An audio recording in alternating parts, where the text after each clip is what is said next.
Welcome to the Mission First People Always podcast. We're glad you're here. And now our host, Dr. Mike Patterson. Have you ever dreamed what it would be like to be your own boss? To become an entrepreneur with the freedom to choose how and when you're going to work? Perhaps at the end of a bad day or bad week, you wanted to say, like that old country song, take this job and shove it. I ain't working here no more. But then you think about all those great benefits from your corporate job. The health, dental, and vision insurance, the 401k match, and that guaranteed paycheck that comes in every 2 weeks, rain or shine. And you say to yourself, well, I'm going to suck it up and keep plodding along. My guest today actually broke free of those corporate handcuffs and transitioned away from a great job into what she would describe as a great entrepreneurial business that gives her the freedom to live the life she wants to live. And she tells everyone who will listen that life is better without those corporate handcuffs. And while her message is compelling, I'll be the first to say that it's not for everyone. But I believe my listeners deserve the opportunity to make a fully informed decision and know what's out there, what's possible. And that's what this episode of the Mission First People Always podcast is all about. Welcome to the Mission First People Always podcast, where we talk about better business results, stronger teams, more successful careers, and happier lives. Along the way, we hope to bust some biases, build some bridges, and have some fun. We're glad you're here. And now, our host, Dr. Mike Patterson. It's Dr. Mike Patterson, your host of the Mission First People Always podcast, where we talk about what it takes to be a great leader and how to build great teams. I'm the author of the book, Mission First People Always, the definitive guide to balancing people and performance.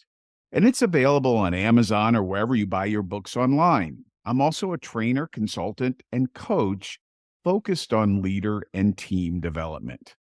Let me remind you, as I always do, please subscribe or follow, leave a review, and tell a friend about our podcast. I do this podcast because I sincerely want to help people lead better and get more done with and through the people around them. I believe everyone I invite to be a guest on the show can add value to your leadership journey, your professional journey, and I like to showcase talented people who care deeply about healthy organizations and good leadership and making the most of the opportunities presented to them. And today is no exception. My guest today is Jennifer Jones. She describes herself as a quitter. She quit what most would consider to be a great corporate job where she was highly successful, made a good living, and had all the associated perks in abundance, and she gave it all away in order to begin a journey into the world of network marketing and entrepreneurialism. She is now a zealous advocate for this kind of transition that brings freedom, choice, and greater income. I'm excited for you to meet Jennifer Jones, and you will after the break. Imagine a workplace where you feel connected to your work and colleagues, where people joyfully connect to the organization's purpose, mission, and leadership. At Workplace Peace Institute Leadership Academy, we bring evidence-based, brain-based learning to support leaders in creating life-affirming workplaces grounded in peace and dignity. Spark your leadership imagination at Workplace Peace Institute Leadership Academy. Together, let's reimagine work. Jennifer Jones, welcome to the Mission First People Always podcast. It's great to have you. Thank you, Dr. Patterson. What an honor. What a pleasure. I can't be more excited to meet your audience and share what I hope is going to be a lot of inspiration and critical thinking with them. I have loved your energy since I first encountered you on LinkedIn. You've got quite a LinkedIn following, I think 25,000 followers or something like that. And somehow you showed up on my feed. I think it's because we were both in the same industry. previously, and I constantly see you on LinkedIn, your videos, your enthusiasm, it's contagious. So I said, I need to talk to this person and see what it's all about. Well, So I need to stop you right there. I know it's your podcast, but what an icon you are in that space that we both worked in, pharmaceutical sales. I don't know if you remember. I think it may have been at Tab, maybe Solve. I've been at so many companies, but you were always viewed as the iconic thought leader. So it truly is a pleasure to be with you today, and I appreciate the invitation. well, it's my pleasure. And I did 20 years in pharma. And for me, it was a great run, great experience. I've gone on to do some other things since then, and you have as well. So let's jump into our conversation. We're just going to talk about your journey, what you've learned, and where you were and where you are now. So let's begin with the question that I think is on everyone's mind. You did something that many would call crazy. Yes. You quit most would perhaps call a great job. And when did you do that? Why did you do that? What caused you to make that leap? So I was 20 years into my pharmaceutical sales journey. I had won all the awards. I had gone on all the trips. I had literally dozens of trophies in my basement. Now they're getting pretty dusty. I was the mom, I am the mom of 4 young daughters. And there came a point where I just found myself wanting more from life. I wanted more from my career. I wanted more money. I wanted more autonomy. And I know this is going to be a triggering expression for many of your listeners, but I didn't want to have bosses in my car at a moment's notice happening all the time.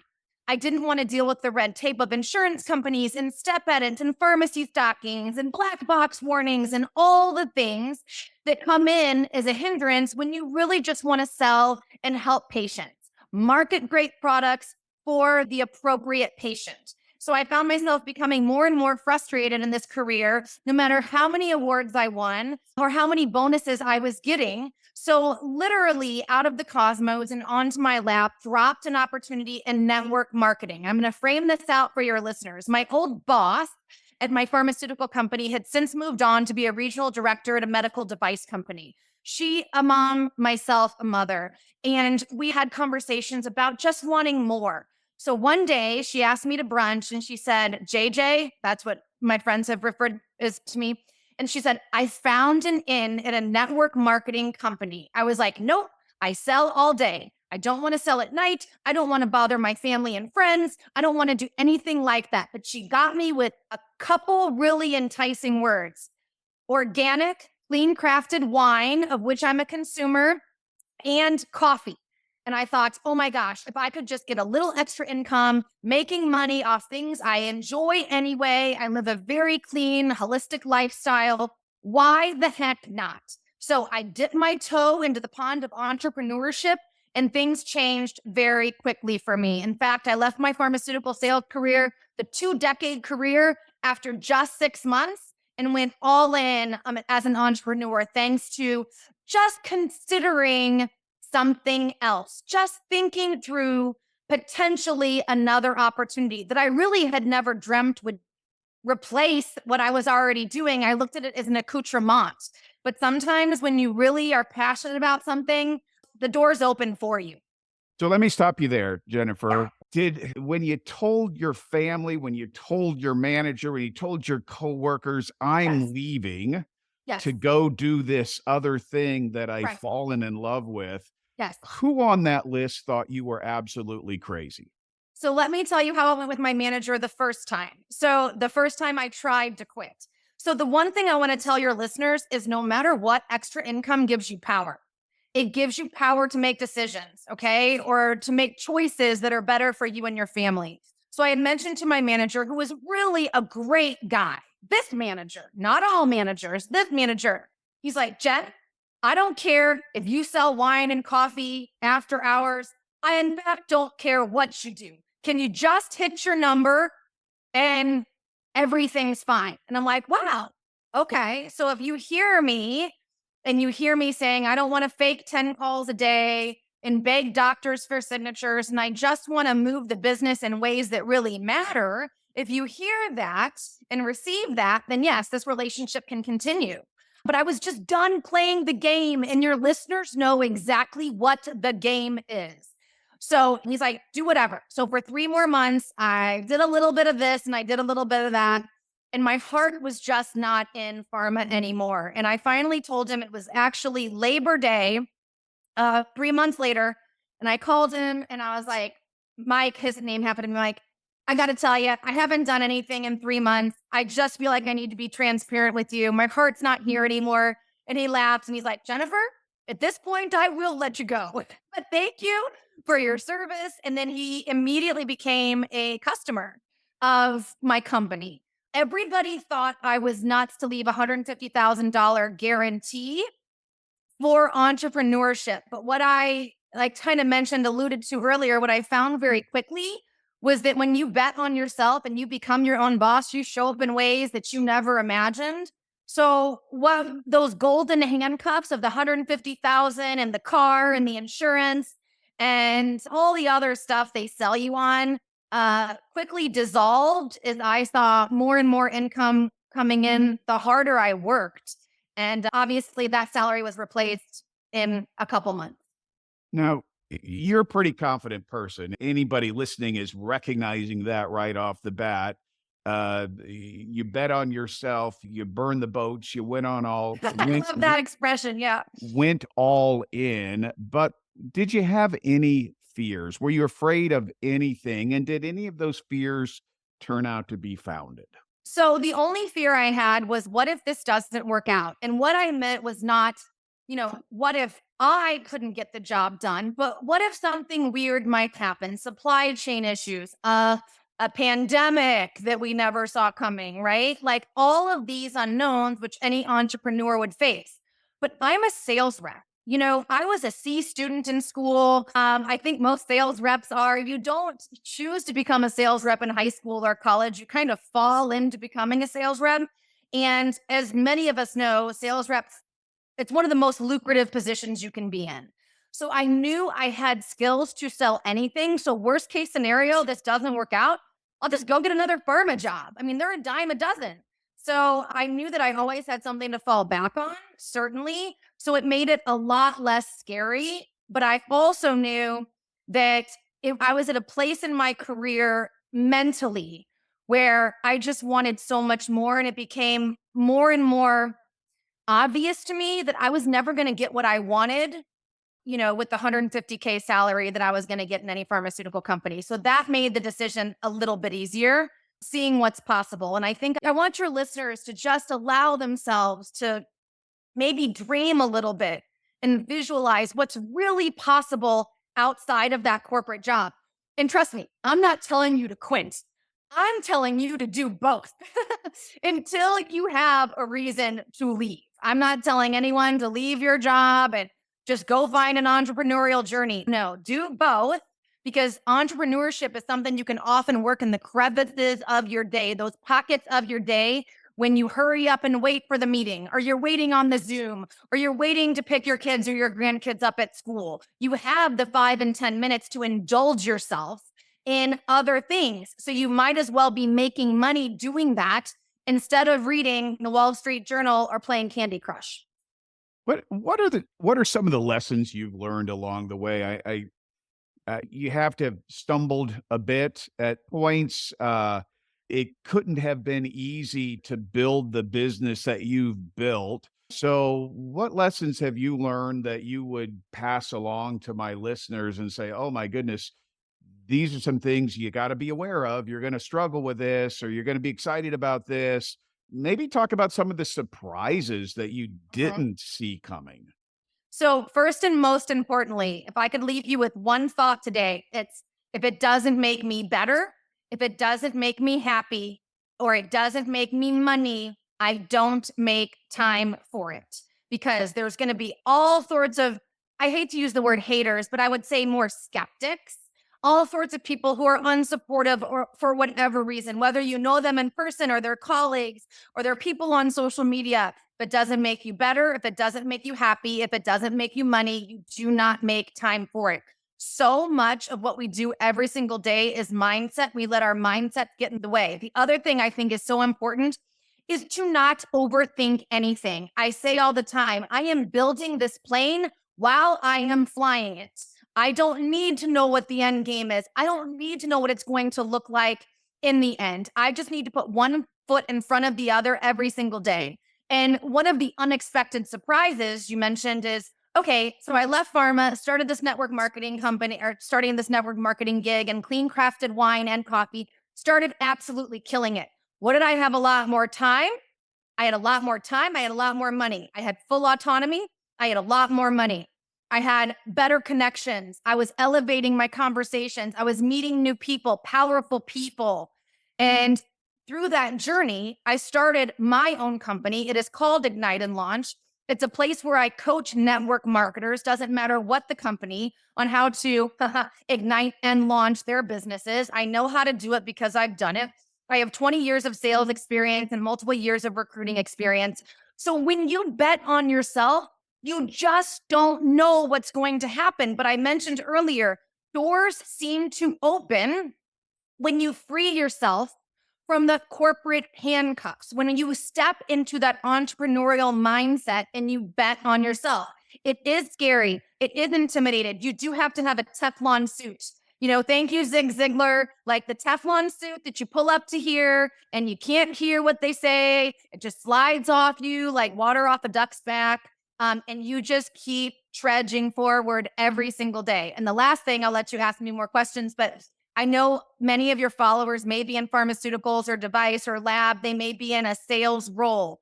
And what I would say to them is, doesn't have to be with my company, certainly, but you have so many skills. Why not use them in a different way? Dare I say, a more fun way that could be as lucrative or more lucrative than what you're currently doing? Now, there are a lot of network marketing businesses out there. We all have our perception of what network marketing is, Yes. multi-level marketing, whatever you choose to Yes. call it. That It's all the same. Yeah. we've had bad experience with some and some different experiences. Some are better than others. What should people be looking for in a good network marketing opportunity? Why is yours one of the good ones? Sure. So one thing I want to clarify, yes, network marketing, MLM, direct sales, it's all the same things. I mean, we can go through the nuances, but it's all the same thing. People equate it to like the 1960s, 70s, 80s, pyramid scheme, Ponzi scheme, Amway, like all this crypto bizarreness that's going on. So let me be very clear. In terms of a pyramid scheme, just because I know that's what your listeners are thinking about, this is how I like to explain it to people. So in my company or any network marketing company, I can out earn the people that bring me in and sponsor me and mentor me. And it's actually my goal to have people underneath me, in fact, make a lot more than me. So I always question people who are skeptical because I welcome the skeptics, right? So at your company, could you make more than your regional sales director? Could you earn more than the CEO or the CTO? Could you earn more than the person who's two above you? Maybe one could argue that 1 year you hit President's Club and made the top 1%, that 1 year you could make more than someone who's sitting in a corporate chair at the corporate office, right? Maybe once, but as a rule, absolutely not. So I like to open people's eyes to realize that any corporate job, whether it's real estate, pharma, device, education, seems a little pyramid-y to me. And it makes my company and my industry seem a lot less pyramid-y, because the money you make is based on the organization that you build. And it has nothing to do with the person at the top making everything, because I make more than anybody above me. And I have a couple people on my team that out earn me, and we make a lot of money. So the one thing I'll say is just to clarify that. Second of all, when you're looking for a network marketing company, you guys, it could be a simple Google search, but you need to find a company with whom you align ethically. Okay. So at my company, we have some golden rules, like do the right thing. We're very kind to the environment, environmentally friendly, we have a goal to be carbon neutral within a couple years. I mentioned I live a very clean lifestyle. So it's important to align with a brand that is essentially the same, clean crafted wine and coffee, no additives, chemicals, pesticides, or sugars. So no matter what your hobbies or interests are, I bet you there's a company out there that you could partner with And think of yourself simply as an affiliate for them. Just to be, kind of a sales rep or a marketing rep for them is a really good way to look at it. You don't have to grow an organization. You don't have to sponsor or mentor people to be extremely successful in network marketing. That's another myth. I have people on my team that sell $15,000 to $20,000 worth of wine a month. They make a lot of money and they don't mentor a team. So I think it's really important that you can feel them out. And you guys know you just trust your gut. If it feels weird, it is weird. So certainly find one, try the products, because you wouldn't want to sell something that you didn't enjoy. Although I always joke, I sold narcotics for 10 years. I've never taken one, but it's the right patient, right duration. I never took the injectables I sold. Network marketing is a little different. You definitely want to be a champion of your product. But, I welcome any of your listeners to reach out to me because there's so much false information and so many myths that I could help navigate them through that may be holding them back from truly taking the next step in their career and their life, to give them freedom in all ways. Some people will say they really enjoy working on a team environment. They like having peers and colleagues that they can bounce ideas off of and just have daily interaction with. Is the life of a network marketer, a sales rep, working for yourself, is it a lonely life? Do you miss the team context? Do you miss the support you got from your district managers or from a larger company structure? Is that something you're missing, or do you make up for it somehow? It's so crazy how many people join us, not because they want extra income or a tax deductible business. It's because they're looking for community. It boggles my mind every day how many come into any company, because I coach network marketers, no matter the company.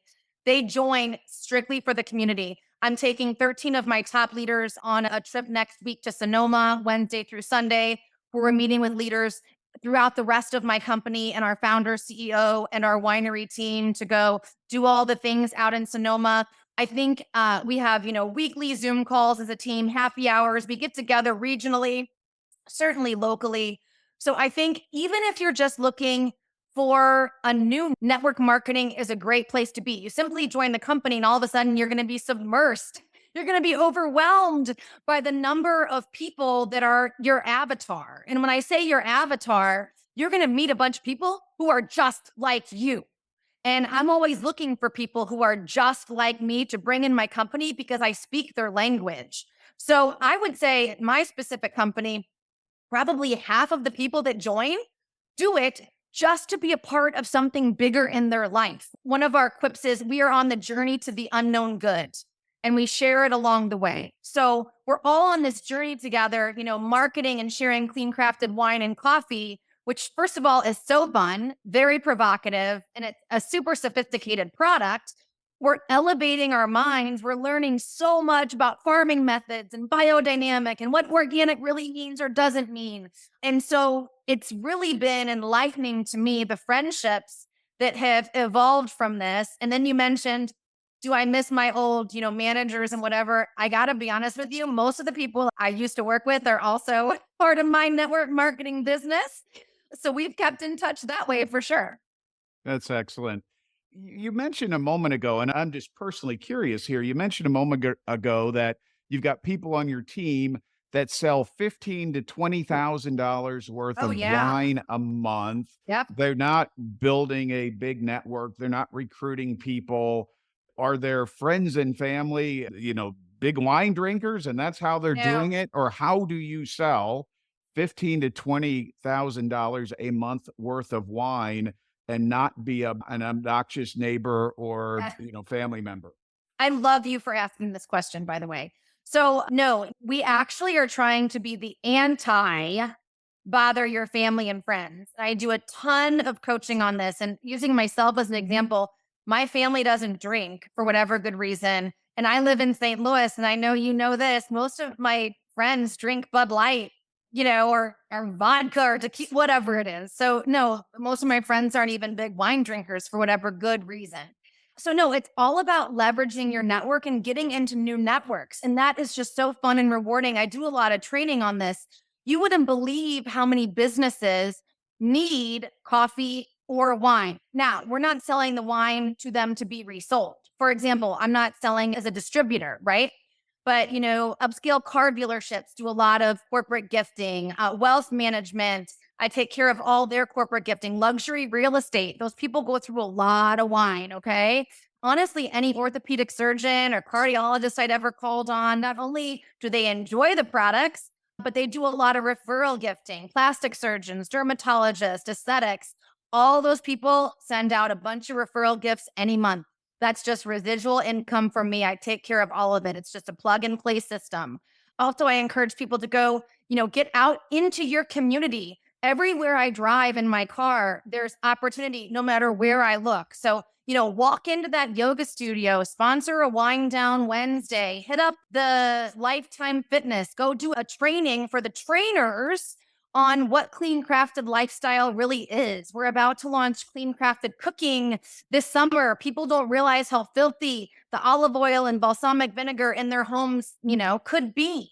So simply by educating in our network or our community, we can get business going pretty quickly. Also, the thing that's so cool about what I do is the entire country is my territory. So what I mean by that, in pharma, I was limited to this state or these 2 states or these zip codes or don't cross this highway. That's Kyle's territory, right? So here, coast to coast, north and south, anyone that lives in the 50 states could be my customer. So there's just opportunity everywhere, even if it's not where you live, even if you live in a town of 2 people. You could leverage the network that you have and build domestically to really get a substantial business going.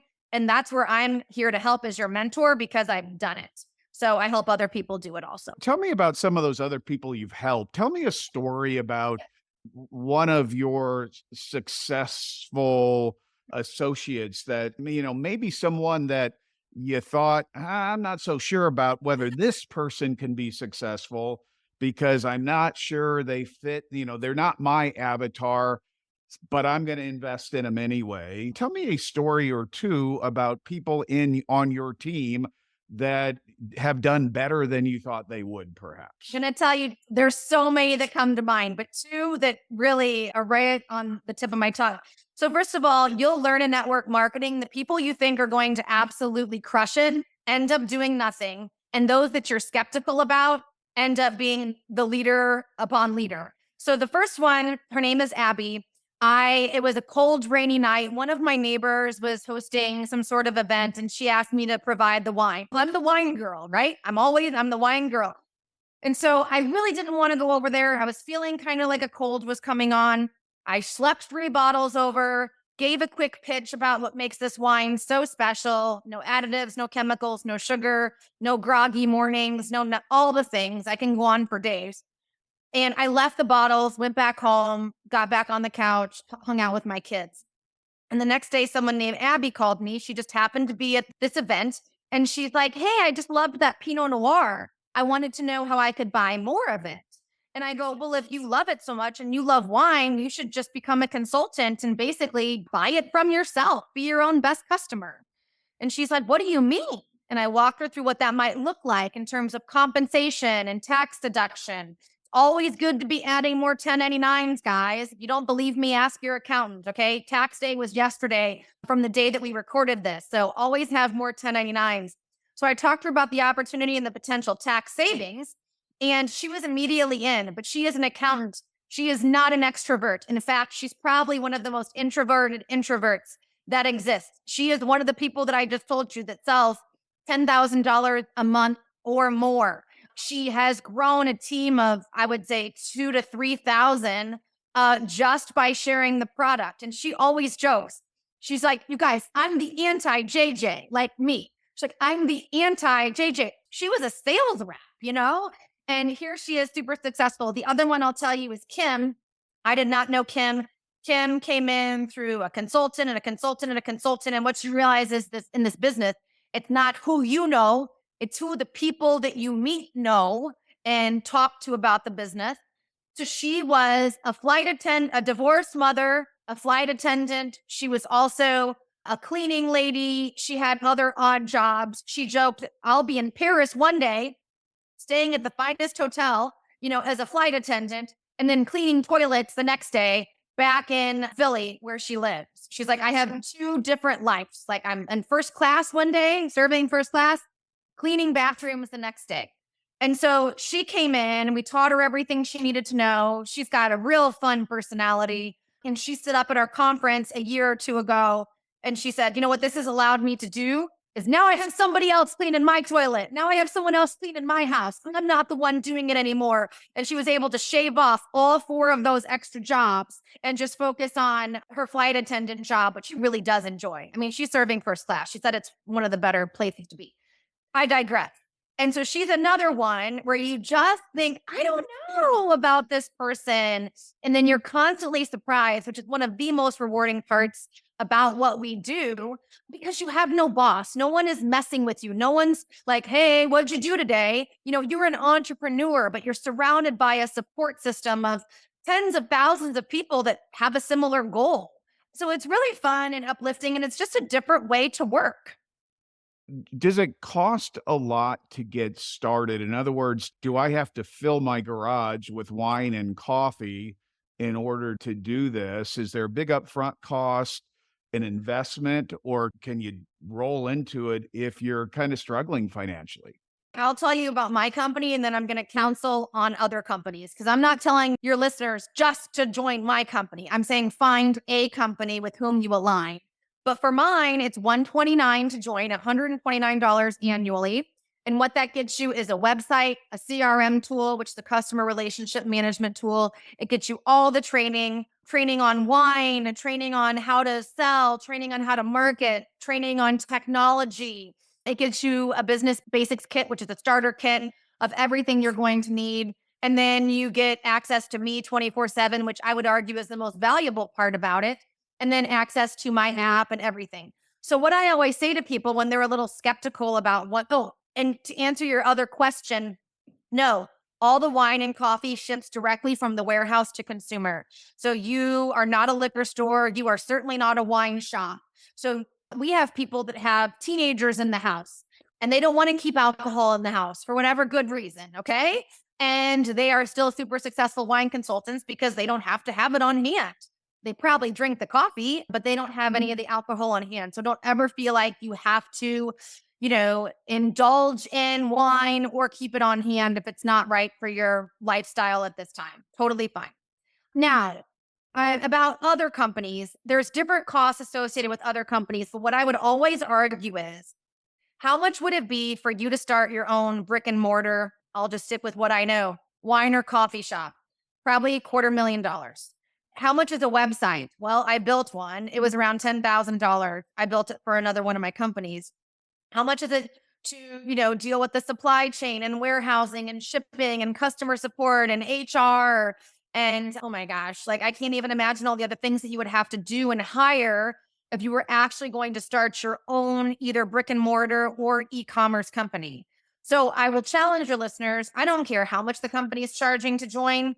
It's going to be one heck of a lot less and a lot less risky than it would be if you went in and did it on your own. And again, think about risk versus reward. I mean, for $129 and it's tax deductible, I would tell anyone they're absolutely nuts not to do what I do. Absolutely nuts, because it's only upside. But yet you'll find people that are like, oh, I don't know. And I'm like, think about it. Call me in 3 months. I'm not in the business of convincing anybody. But it's fascinating to me what people get hung up on. And I think it's because they're so used to these handouts from corporate, like get this job and we give you a car and we give you benefits and we give you a 401k. And they have no concept of what that actually costs them. No concept. Never tried to provide benefits for themselves. Never maybe got their...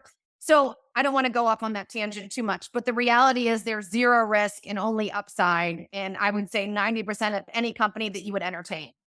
You said recently on one of your social media posts, and you are out there on social media, and we're consistent in that way. We're both trying to get our good word out there on social media. But you said in one of your recent posts that you want to be wealthy. You just put it out there. I want to be wealthy. I want to be so rich. Yes. So my question to you is, and I think you were ready to jump on the answer, is are you on your way? How Yes. long did it take you to match that corporate Yes. salary with your network marketing income? What are your friends saying to you and about you now? We started with, hey, you're crazy. What are Yes. they saying now? I know. Let me just start by saying I work a lot on LinkedIn. That's where you and I reconnected after many years since Pharma. And at least once a day, someone messages me, I wish I would have started when you told me to start 3 years ago. I wish I would have, should have, could have. Because now this person is on their second, maybe third downsizing, layoff, company was dissolved, company shut down, whatever. And it's very emotional for me to talk to these people because I'm like, yeah, you should have. I mean, I don't say that. Obviously, I'm very empathetic and whatever, but I'm like, gosh, when can we just get out of our own way and start doing things differently? No challenge, no change. So I wanted to put that out there. And yes, so I also encourage people, especially women, to embrace income, embrace money, and be okay with talking about it. I was always the rep that was like, hey, Matt, what was your bonus? Or, hey, Ellen, what do they pay you? Or what was your starting salary? And the companies don't like you to do that. But I had to know because I had to have that competitive information. So when I had to go argue for my pay increase, I knew what was going on. There's a reason companies don't want you asking other people what they make, you guys. This should make you very skeptical, very skeptical. In my company, it's fully transparent. So I matched my pharmaceutical salary by month 6.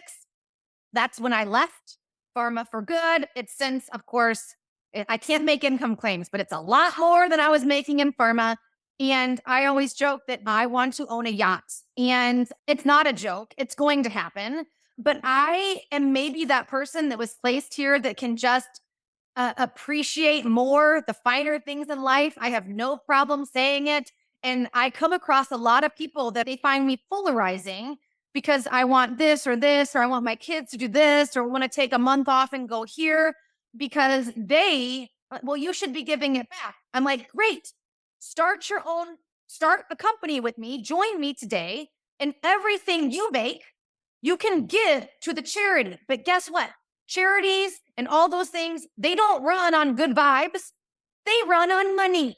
So you cannot build the well without money. You cannot build the school or hire teachers for the school without money. So I really appreciate when, I'm like, oh, she just wants a yacht and they're starving. Yes. And I also want to be able to give the money to the charities with whom I align. But again, you just sending love and support is doing nothing for anybody. Everybody needs money, which should be another reason that your listeners get more income so that they can just give it to whatever charity they want if that's, what they're about.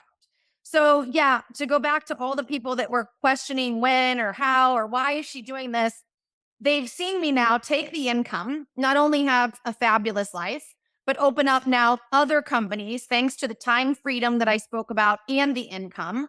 And now I've become well-versed, thanks to working with my accountant, on how to help other people start small businesses that saves them money, a lot of money on tax day. So I'll continuously remind people, even if you think you don't need more money, even if you think you don't need more time freedom, even if you love what you do and you're so committed to it, you always need, first of all, safety of income. And second of all, tax deductible business expenses come tax day. Nobody can argue with that. And obviously I'm not an accountant, so I want you to smile and dial your accountant right now and fact check me.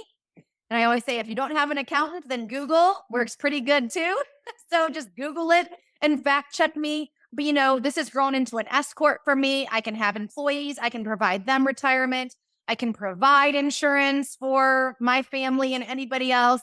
People are just so trapped in the corporate handcuffs and, this is the way it is for me. And they give me this and I get this healthcare plan and I get this deductible. I'm like, it can be so much better. Jennifer, we've got to land the plane here, but you've been a great guest. You've given lots of practical advice, but I want to give you one final opportunity to give my listeners just one thing that they can begin doing right away that will make a positive difference for them or the people in their lives. Well, first of all, I think they should read your book. Oh, So thank tell us you. about that real quick. I have it. Tell us about it. Well, my most recent book, Mission First People Always, talks about how to bring out the best in others through the way you engage with them. And so we engage with others in lots of different environments, whether it be at work in that corporate job, that 9 to 5, or whether we're building our own business. Our job is to bring out the best in the people around us. That's what leaders do, and be really clear about our mission. So success is always balancing our commitment to the mission with taking care of people. And that's a delicate balance. But in the book, Mission First People Always, I tell you how to do it. So thanks, guests. Never invite me to plug. I'm the one inviting you to plug. So Hey, I did my research. You got some good stuff. So thank first of you, all, Jennifer. that. Second of all, I'll tell you what I tell my colleagues is like, turn off the radio, turn off the news, turn on a podcast. When my daughters and I drive them to school and we drive home, there is an inspirational podcast that we're listening to. If you don't know how to find a great podcast, in addition to yours, of course, just go to wherever you can find podcasts and search things that you're interested in. And more than anything is find a mentor in the space that inspires you to think of more and push for more. And it doesn't have to be somebody you pay. It doesn't have to be a coach that you hire. It's someone you can find on LinkedIn, social media, find at the library, find through a Google search. But I have found that when you stay in your microcosm and you stay in your little circle, like my circle of pharma, I was like, man, I've got it made. I make great money. I got all this stuff. But all it took was for someone like kind of plucking me out of that and being like, yeah, that's all fine and good. But look at this that I didn't even know existed, that I couldn't even conjure up because I didn't see myself as any of those people. But those people are out there to guide you and to coach you. And it's not that you have to pay them anything. This can be done through the podcast or whatever YouTube channel they have. Find someone that's living the life that you think is impossible and follow them and interact with them and support them. And it's almost like cosmically, then the breadcrumbs start dropping for you and you follow their path because they've done it first. You don't have to reinvent the wheel, just be your authentic self. And I'm telling you guys, you'll be shocked at how quickly things change for you. So that is the advice is first of all, read your book. And second of all, find someone who really inspires you by living a beautiful life, whatever that looks like in your eyes, and start doing what they did. Great advice, Jennifer. How can people connect with you, follow you, jump into business with you? How do you want people to reach you? Sure. So anywhere, I'm Jennifer Schultz Jones, LinkedIn, Instagram, and Facebook. Jennifer Schultz is SCHULTZ. Jennifer Schultz Jones. You can understand why I kept my maiden name, as I have one of the more common names in the country. I also am the CEO, founder, and creator of Ignite and Launch. That's www.igniteandlaunch.com. You can message me through there, and I welcome any of your questions. I welcome any concerns. I love a good skeptic. You're not going to offend me. I am unoffendable and would love to give you advice on whatever company you're considering or whatever path is thought-provoking to you. I am an open book and would love to help in any way. I just want to put more goodness out in the world so other people can live the life that they want. Jennifer, thanks for being a great guest on the Mission First People Always podcast. I'm fired up. I'm sure my listeners will be fired up. And I'm excited that people had an opportunity to meet you. So maybe we'll have you back again in the future. Until then, great success to you and keep doing good things in the world. Thank you so much. It's been a pleasure. Wow. I don't know about you, but I'm pretty fired up. Whenever I hear someone who's so passionate about their work, it's just inspiring and it encourages me to consider what's possible. Jennifer said a couple of things that really caught my attention, whether or not you're content in your current job or you're ready to jump into the world of entrepreneurialism or do something else. I think there are a couple of things she said that we should all keep in mind. She said that we should ask ourselves 3 questions when it comes to evaluating any opportunity with which we're presented. Does it make me better? Does it make me happy? And does it make me money? And if you can't give yourself good, satisfying answers to those questions, perhaps you should reevaluate whether that's a good use of your time and energy. I think that's terribly relevant for all of us, whether we're doing the corporate 9 to 5 or building our own business. Now, she also said something else that I think is absolutely relevant to everyone. No challenge, no change. Are there some challenges that you need to take on that will make you a better leader, better parent, or better person? And that's why I do this podcast, to help you be better. Thanks for listening. We hope you enjoyed today's episode.